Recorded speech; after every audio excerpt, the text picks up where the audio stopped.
Bonjour à tous, bienvenue dans votre émission La vie en Vosges. Cette semaine, on parle tourisme, randonnée et sortie dans les Vosges, le massif des Vosges. Deux invités sont avec nous pour cela. Quentin Cogitor est le fondateur de Vosges qui peut, un site internet entre autres qui promeut le massif des Vosges en proposant des idées de randonnée, mais aussi en donnant des conseils pour préparer son bivouac par exemple. On va découvrir ça. À ses côtés, Émilie Richard, c'est sur TikTok qu'elle a choisi de promouvoir le département. Une aventure née quelque peu par hasard qu'elle nous raconte aujourd'hui. Les réseaux sociaux, Internet pour promouvoir les Vosges. On en parle pendant 26 minutes avec nos deux invités. Bonjour à tous les deux. Bonjour. Merci d'être sur notre plateau. Alors, créer du contenu sur les Vosges, c'est parti de quel constat, de quelle idée, Quentin, de votre côté? Comment ça a démarré cette aventure? Moi, c'est vraiment un coup de cœur pour ma région, pour le massif des Vosges. Je suis né, j'ai grandi dans la vallée de Kaisersberg, donc côté alsacien. Et pour moi, ça a toujours été une évidence de randonner, partir faire des balades. Et chemin faisant, en m'installant à Strasbourg, je me suis rendu compte que peu de personnes autour de moi connaissaient bien le massif des Vosges. Moi, ça a toujours été une passion, un besoin. Et donc, de fil en aiguille, ma zone de confort, c'est la création de contenu. Je me suis mis à lancer ce blog, donc Vosges qui peut. Voilà. Une envie, finalement, de partager ce que vous viviez en quelque sorte au quotidien. Une envie et aussi en fait un constat qu'autour de moi, personne connaissait vraiment bien, ou en tout cas en dehors des quelques grands spots vraiment connus, emblématiques du massif, personne connaissait des bons petits coins ou des choses assez adaptées à leurs envies. Donc c'était à la fois l'envie de partager ce que je connaissais, mais aussi l'envie de répondre à un besoin, un questionnement. Émilie, de votre côté, finalement, cette aventure, je le disais dans le sommaire, elle est née quelque peu par hasard. Un peu par hasard, oui, effectivement. Donc j'ai publié une première vidéo qui a pris de l'ampleur sur TikTok et je me suis dit, pourquoi pas montrer ce qui me passionne, en fait, parce que je passe la plupart de mes jours de repos à la montagne. Donc je voulais partager mes petits coins favoris, mais aussi ceux qu'on ne connaît pas vraiment et qui sont tout près de chez nous. C'est vrai que j'en ai un peu marre de voir toujours les mêmes posts qui ressortent tout le temps, le Honeck, le lac des Corbeaux et d'autres. Hein. Bien sûr. Et je voulais vraiment montrer qu'il y a autre chose. On a énormément de lacs, de cascades, on a tellement de choses à faire qu'il ne faut pas s'arrêter au site où tout le monde va. Il faut voir ailleurs et c'est vraiment ce que j'ai envie de faire ressortir.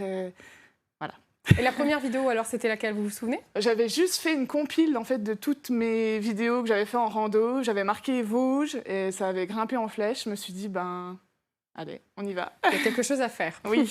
Aujourd'hui, pour vous, la promotion du tourisme local, alors ici en l'occurrence les Vosges, le massif, ça doit passer par cette mise en lumière sur les réseaux sociaux. C'est inévitable aujourd'hui, Quentin. Alors, réseaux sociaux et Internet, bien sûr. Ouais, je pense qu'il y a complètement un nouveau récit à inventer et à déployer, donc, grâce au digital, aux réseaux sociaux, un autre imaginaire, d'autres images à apporter au massif des Vosges. Moi, c'est ce qui m'a poussé à me lancer. En 2019, quand j'ai créé Vosges qui peut, l'image du massif des Vosges, c'était plutôt un massif assez vieillissant, encore plus sur la rando. Alors le déconfinement a beaucoup aidé le média, on a tous ressenti cet appel de la nature, ce besoin de nous retrouver en pleine nature. Mais je crois vraiment qu'aujourd'hui, l'accès à la pleine nature, il doit être raconté et montré différemment. Pourquoi TikTok, Émilie? J'y pense. C'est parce que vous y étiez déjà avant? C'était pas une volonté forte de... J'y étais pas forcément, mais je trouve que c'est spontané, c'est authentique en fait sur TikTok. C'est rapide. Tu tombes vite sur les vidéos que tu veux voir ou non, parce que tu swipes et tu arrives vraiment à l'essentiel. Il y a une facilité de lecture qui est recherchée aussi aujourd'hui par un autre public, un public plus jeune aussi, forcément. Ouais. Donc on touche un peu tout le monde quand même sur TikTok. Et c'est vraiment la rapidité. Je pense que les gens ils recherchent, ils ont l'info, hop, en description, ils ont tout ce qu'il faut pour aller trouver la rando ou quoi. La facilité, c'est ce que cherchent beaucoup de personnes aussi aujourd'hui. Vous avez donc le site internet d'un côté, Quentin, Vosges qui peut, mais vous êtes aussi présent sur les réseaux. Ça va de pair pour vous aujourd'hui? C'est compatible, ça va ensemble? Oui, complètement. Un petit peu dans ce que je disais avant sur le fait d'amener des nouveaux récits, des nouveaux imaginaires. Moi, dans ma construction éditoriale, il y a eu vraiment d'abord le site internet. Les choses se sont faites en même temps, mais elles sont structurées comme ça. Donc un site internet pour être vraiment utile, donner toutes les infos pour partir faire une rando, le temps de randonnée, le dénivelé, à qui s'adresse cette randonnée, comment est-ce qu'on peut y aller en transport en commun. Et puis Instagram et les réseaux sociaux pour justement inspirer, donner envie par l'image et par le récit, donc image fixe ou animée. Et donc les deux vont complètement de pair. On peut trouver plus d'infos sur une rando en allant sur le compte Instagram et on peut trouver plus d'infos sur la rando depuis Instagram vers le site. Voilà, du contenu différent et adapté finalement au public qui va aller sur le site internet ou les réseaux sociaux. C'est ça. Je pense que le public est le même, mais les Ouais. comportements sont différents. Aujourd'hui, on peut partir en vacances, ou en tout cas avoir l'envie de partir dans une destination grâce aux réseaux sociaux. Pour autant, pour organiser son séjour, ou là en l'occurrence sa randonnée, je pense que les utilisateurs sont à la recherche d'informations précises, concrètes, peut-être plus faciles d'accès, en tout cas dans la structure.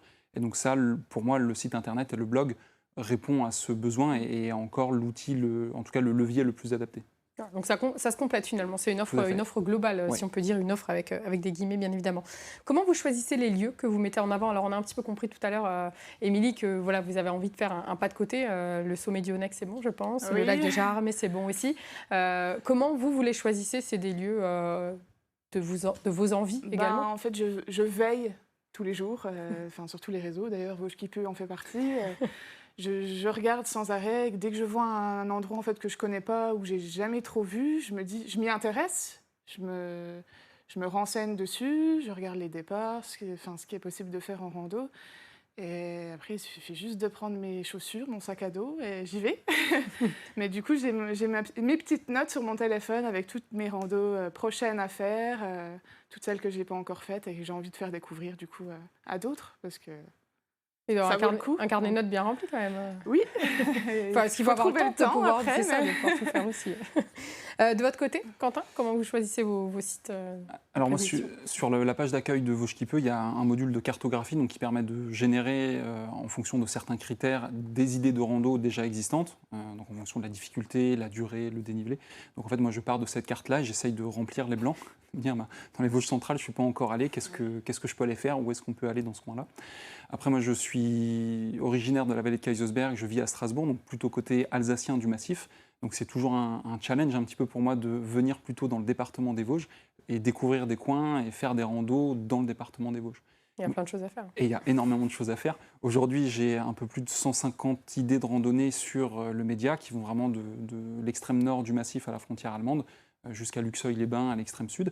Mais il y a toujours parfois un petit peu des zones blanches qui méritent en fait, d'être grattées un petit peu, d'aller découvrir un petit peu.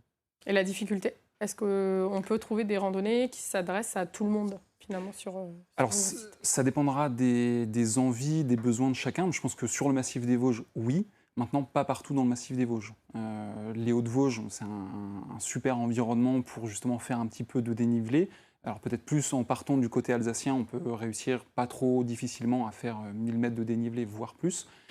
Par contre, en allant dans d'autres secteurs, on va pouvoir trouver beaucoup plus de grandes forêts, des chemins forestiers qui seront peut-être plus adaptés à des sorties, des balades en famille ou en petits groupes, ou d'autres coins avec des paysages très ouverts, qui seront peut-être plus adaptés à la randonnée itinérante, par exemple, bien que tout le massif des Vosges soit adapté à la randonnée itinérante.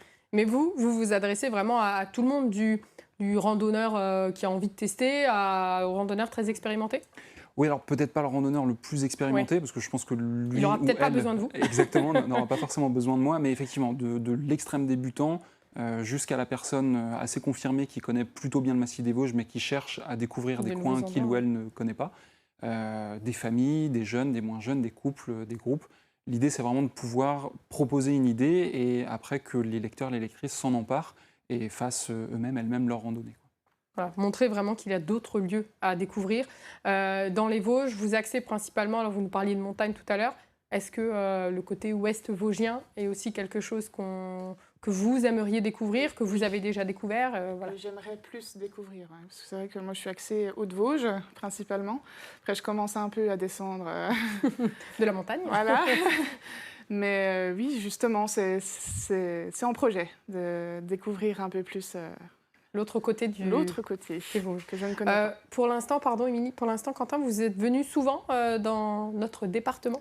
Oui, ouais, quand même. Alors pas forcément sur un point de départ initialement, mais extrêmement fréquemment, oui. J'ai le plaisir aussi depuis 3 ans maintenant de faire des petites portions des grandes échappées vosgiennes, donc plusieurs itinéraires de grandes randonnées au départ de Saint-Dié ou Bruyères, donc un petit peu dans ces coins-là. C'est toujours un plaisir pour moi de découvrir un autre visage, une autre facette du massif des Vosges. Alors, on va faire une petite pause dans quelques instants. Et justement, on va découvrir ou redécouvrir un lieu apprécié dans les Vosges, direction Barbestroux et son champ de roche. Le reportage est signé Aurélie Colombel et Laure Catin.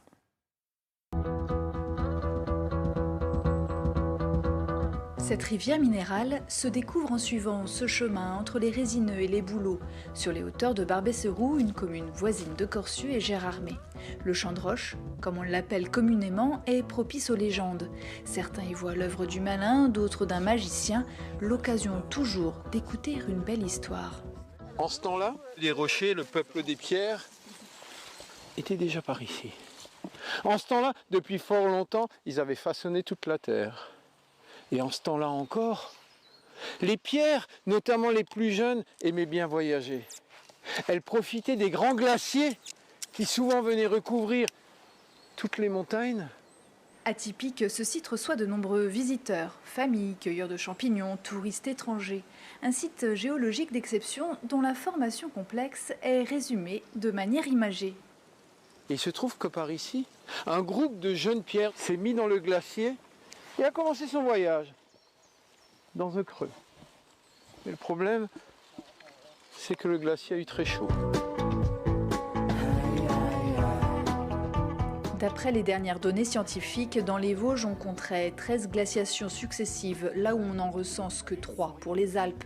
Ce qui a, preuve ici, façonné notre paysage. Mais il faut remonter à des glaciations qui peuvent avoir 130, 150 000 ans. Vous voyez, on remonte, il y en a eu plusieurs. Et entre ces périodes-là, vous avez eu des périodes chaudes. La dernière glaciation remonte à seulement 10 000 ans, mais celle à l'origine de ce chaos rocheux est bien plus ancienne. Il faut penser qu'à un moment donné, une première glaciation, il y a 130 000 ans, vous aviez une calotte qui faisait plusieurs kilomètres de hauteur de où on est, vous voyez, qui recouvrait tous les massifs. Cette calotte, elle allait jusqu'à Épinal. C'était l'ensemble du massif vosgien qui était sous les glaces. L'eau, un élément d'une force inouïe. On retrouve dans le massif des pierres venues de Bretagne, mais ça, c'est encore une autre histoire. Alors, le champ de roche, est-ce que vous connaissiez? Pas du Émilie? tout. Non. C'est une découverte, là. Écoutez, vous irez le découvrir. Vous ferez une petite vidéo. Je vais le noter dans la liste, ça va liste. être en bas de liste. Quentin, est-ce que vous connaissiez le champ de roche? Ouais, je l'ai découvert à l'occasion justement d'une journée sur les grandes échappées vosgiennes, donc qui passe dans ce coin-là. C'est hyper impressionnant. Ouais. Assez surprenant, hein, le champ de roche. Émilie, vous nous en direz des nouvelles. Oui. Comment vous gérez la partie surfréquentation, préservation des lieux? On parle forcément beaucoup de surfréquentation, de tourisme de masse. C'est forcément quelque chose qu'il faut prendre en compte aujourd'hui. Et on se dit, quand on publie sur les réseaux sociaux, sur Internet, ça va tellement vite. Est-ce qu'on ne va pas à l'encontre finalement de ce que vous souhaitez, ce qu'on souhaite tous aujourd'hui? Quentin? Très bonne question et c'est un vrai sujet. J'espère le prendre à bras-le-corps. Alors, l'envie première vraiment du média, c'était justement de répartir la fréquentation et la surfréquentation et essayer de sortir du Honeck et du Grand Ballon ou d'autres coins un peu trop fréquentés et de vraiment dire à 15 minutes avant ou après sur le GR5 ou à un autre endroit, vous avez quasiment les mêmes paysages, les mêmes panoramas, vous croiserez moins de monde et en plus vous aurez moins de poids sur le terrain. Aujourd'hui, moi, je suis partenaire de Quiétude Attitude. Donc, c'est une démarche du parc des Ballons des Vosges qui référence en fait les différentes zones de quiétude au sein du parc et qui a pour but de faciliter la compréhension de la législation. Où est-ce qu'on peut aller, où est-ce qu'on ne peut pas aller, où est-ce qu'on peut bivouaquer, où est-ce qu'il faut tenir son chien en laisse et qui partage en fait 5 bonnes pratiques. Et donc, le but aussi du média, c'est de sensibiliser à la surfréquentation et vraiment d'inciter à aller ailleurs. La surfréquentation. Alors, Émilie, quelles sont les réactions sur les réseaux sociaux? On en parlait juste avant cette émission. Des fois, justement, vous vous êtes un petit peu heurté sur ça. Oui, c'est vrai que ça ressort beaucoup quand je partage des coins. On m'attrape un peu la veste en me disant faut pas trop montrer, sinon on sera envahi de touristes.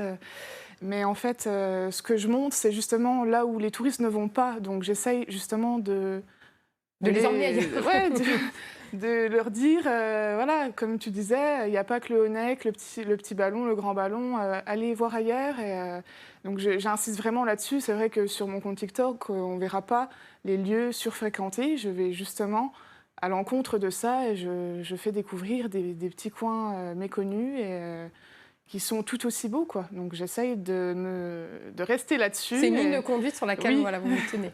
L'aspect préservation est hyper important aussi aujourd'hui, en protection des sites naturels. Alors ça passe aussi, parce que vous disiez, Quentin, il faut montrer tout en sensibilisant tout de même aujourd'hui pour pas qu'il y ait de dérive.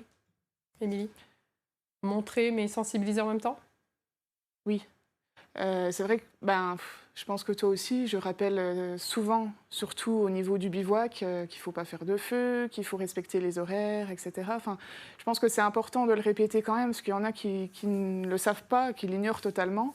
On ne peut pas poser sa tente n'importe où, on ne peut pas faire de feu. Il y a des règles à prendre en compte. Voilà, et puis surtout être bien chaussé. Moi, c'est vrai que j'insiste beaucoup là-dessus, c'est que ça va vite, quoi. Donc, qu'on fasse une petite rando ou une grosse rando... Il y a les chaussures, des accessoires qui sont... avoir toujours de la nourriture sur soi, savoir où on va, surtout bien se renseigner avant. Moi, c'est vrai que j'insiste beaucoup là-dessus. J'ai pas envie que les gens se lancent et se perdent ou qu'il arrive des trucs... On sait, chaque année, les interventions du peloton de gendarmerie de haute montagne, notamment, sont très nombreuses pour ça. Et puis, des personnes mal chaussées. Pareil, des déchets, etc. Ça c'est... Pour nous, c'est peut-être logique, mais pour d'autres, non. Il faut insister là-dessus aussi. Sensibilisation qui est importante.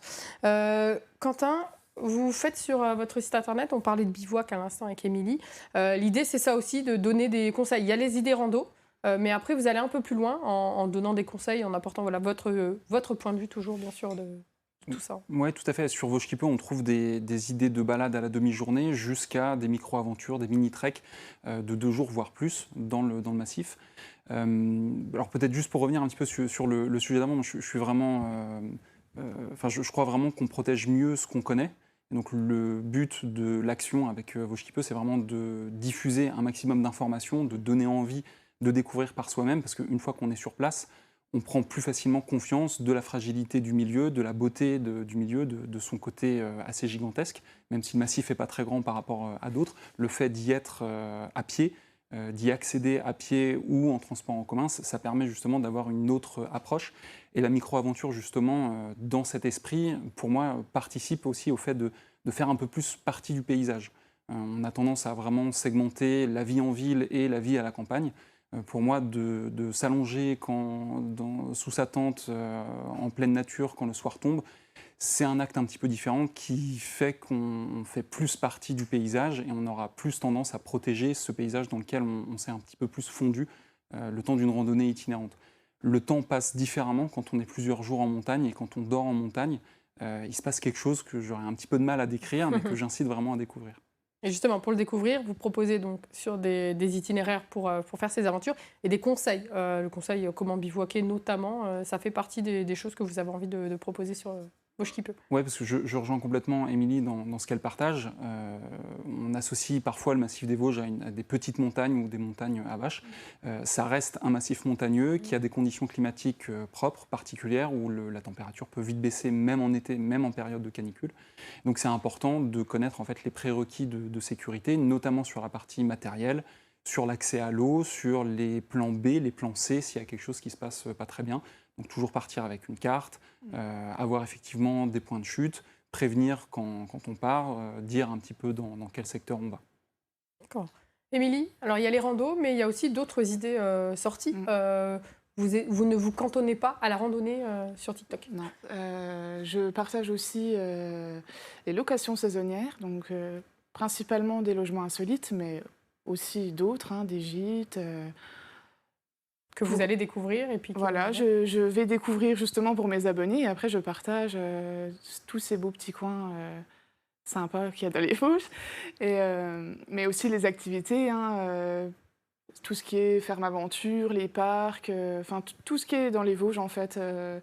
Je me lance et je vais à la découverte pour faire découvrir aux autres après. Et là, on s'adresse forcément aussi à un public, alors le public vosgien, parce que tout le monde ne connaît pas forcément très bien le massif et les Vosges, mais aussi forcément les touristes. Est-ce que vous avez un retour sur quel est le public qui vous suit, qui fait appel à Vosges qui peut? Est-ce que vous avez une idée un petit peu de la cartographie du public qui vous suit? Moi, du coup, c'est Vosgien, Alsacien, 100%, et tranche d'âge 35-50 ans quand même. 35-50 ans quand même sur TikTok. Ouais. Okay.